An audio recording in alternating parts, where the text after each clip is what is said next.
This is our first tree. After I got out of college and got a job, we went looking for a home to buy.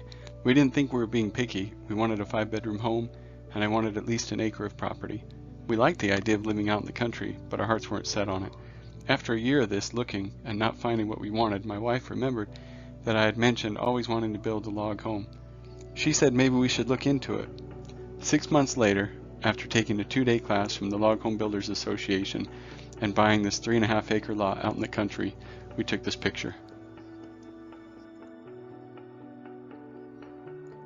I had no idea what I was getting into. I started with this tree and cut way too high on the trunk.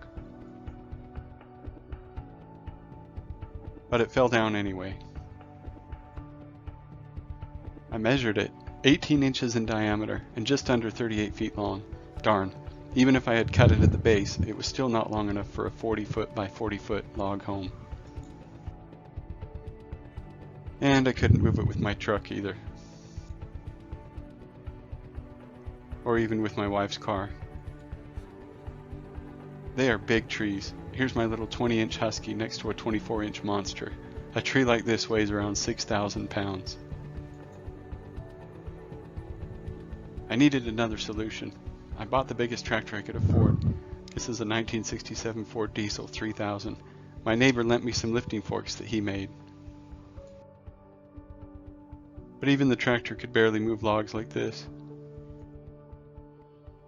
Or logs like this.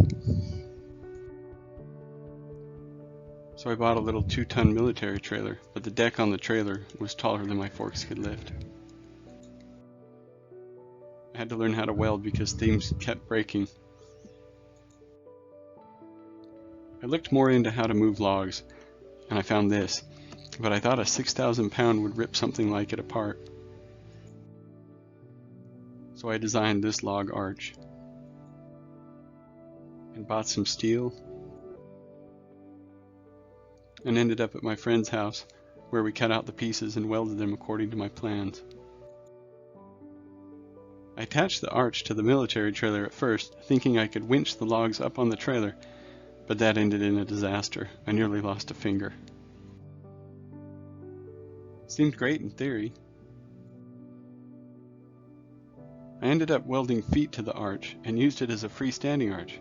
It weighs almost 200 pounds. I stood it up over a log, and using a chain hoist,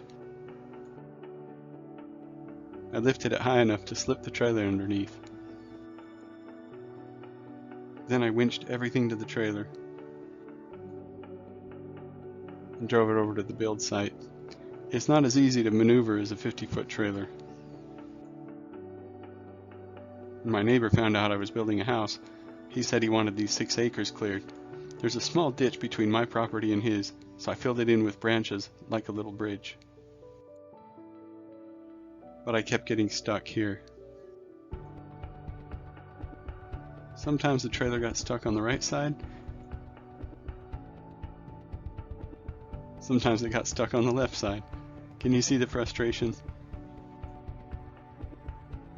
Only way I found to get it unstuck was to use the chain hoist to lift it, then move the trailer, then use the arch to set it back on the trailer. So much work. Once on the build site, I would unload the log using the arch again and set it on a log rack. Even the log racks were hard to use. The tractor couldn't always lift the log onto the rack, so I used all kinds of methods to get it up there. Here's a chain wrapped around the log like a top. Notice the log rack in the bottom cut at an angle. This helps roll the log up on the rack. Unwinding the chain makes the log roll up onto the rack. Here I am cutting more trees. I cut down over 100 trees to build this cabin. Moving the log isn't the only task. There's the cleanup work too. Good thing I had help from my 2 biggest supporters. I'd say she's a natural. 100 logs took a toll on this trailer. By the time I finished moving the heavy wall logs, the trailer had to be retired. This house has 26 rafters. The logs for them only had to be about 16 inches at the base. Then I could run them through the sawmill and cut them down to 5x12s that were 28 feet long. Since they are not that heavy, this I-beam welded to an old Land Rover axle worked a lot better. This setup actually drives like a trailer. Once the logs are racked, they have to be peeled and rotated if they start to sag.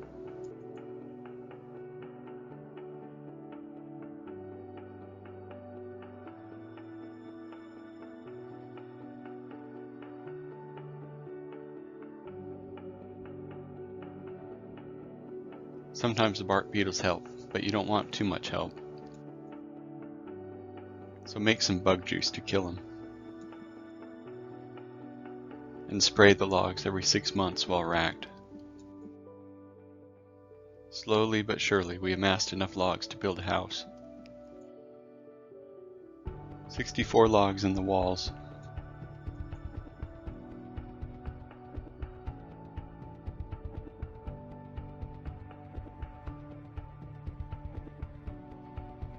We had lots of burn parties. But not all of the brush is trash. I turned one of the pieces into a ukulele holder. So many logs. My wife peeled a lot of them. I'm very proud of my girls. We even bribed the older kids into helping by promising them a dinner at a restaurant if they would help. We got them to peel almost 1 log each. We were finally ready to start stacking. Even though it was a lot of work, we had some good times too.